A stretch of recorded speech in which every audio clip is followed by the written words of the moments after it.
Karunagappally mini civil station കെട്ടിടം അടിയന്തരമായി പുനർനിർമ്മിക്കണമെന്ന് KGOA area സമ്മേളനം ആവശ്യപ്പെട്ടു. എല്ലാ താലൂക്ക് തല ഓഫീസുകളും ഒരേ കുടക്കീഴിൽ കൊണ്ടുവരണമെന്നും സമ്മേളനം പ്രമേയത്തിലൂടെ ആവശ്യപ്പെട്ടു. കരുനാഗപ്പള്ളി മിനി സിവിൽ സ്റ്റേഷൻ കെട്ടിടം അടിയന്തരമായി പുനർനിർമ്മിച്ച എല്ലാ താലൂക്ക് തല ഓഫീസുകളും ഒരേ കുടക്കീഴിൽ കൊണ്ടുവരണമെന്ന് KGOA കരുനാഗപ്പള്ളി ഏരിയ സമ്മേളനം ആവശ്യപ്പെട്ടു. ശമ്പള പരിഷ്കരണ കമ്മീഷനെ നിയമിച്ച സംസ്ഥാന സർക്കാരിനെ സമ്മേളനം അഭിനന്ദിച്ചു.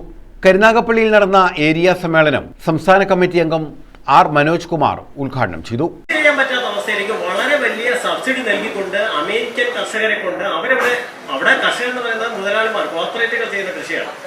അവിടെ നിന്ന് വളരെ കുറഞ്ഞ വിലയ്ക്ക് അവർക്ക് ഇവിടെ സാധനങ്ങൾ ഉൽപ്പന്നങ്ങൾ വിറ്റഴിക്കാൻ കഴിയുമെന്നുള്ളത് കൊണ്ട് തന്നെ ആ രീതിയിലുള്ള പ്രവർത്തനങ്ങളുമായിട്ടാണ് കോർപ്പറേറ്റുകൾ മുതലാളിത്ത സാമ്പത്തിക ക്രമം വർദ്ധിപ്പിക്കുന്നതിനെ അവരുടെ സമ്പത്ത് വർദ്ധിപ്പിക്കുന്ന ഇടപെടലുകൾ നടത്തിപ്പോരുന്നതാണ്.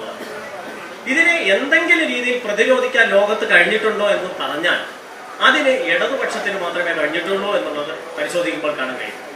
അല്ലെങ്കിൽ തൊഴിലാളി വർഗത്തിന് മാത്രമേ കഴിഞ്ഞിട്ടുള്ളൂ എന്നുള്ളത്. തൊഴിലാളി വർഗത്തിനോട് എപ്പോഴും ചേർന്ന് നിന്നിട്ടുള്ളത് ഒരു ഇടതുപക്ഷ കാഴ്ചപ്പാട് മാത്രമാണ്.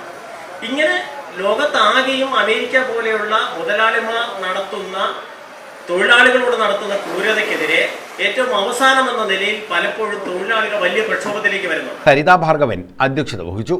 മനോജ് പ്രവർത്തന റിപ്പോർട്ടും പ്രേംശങ്കർ വരവ് ചെലവ് കണക്കും അവതരിപ്പിച്ചു. ജില്ലാ സെക്രട്ടേറിയറ്റ് അംഗം ദീപു, സംസ്ഥാന കമ്മിറ്റി അംഗം മിനിമോൾ തുടങ്ങിയവർ പങ്കെടുത്തു. പ്രേംശങ്കറിനെ പ്രസിഡന്റായും ഡോക്ടർ സ്വപ്ന, പോൾരാജൻ എന്നിവരെ വൈസ് പ്രസിഡന്റുമാരായും സരിതാ ഭാർഗവനെ സെക്രട്ടറിയായും ദിലീപ് കുമാർ, ഹരികൃഷ്ണ എന്നിവരെ ജോയിന്റ് സെക്രട്ടറിമാരായും V. മനോജിനെ ട്രഷററായും വനിതാ കൺവീനറായി S. മിതയെയും സമ്മേളനം തെരഞ്ഞെടുത്തു. News bureau, Karunagappally.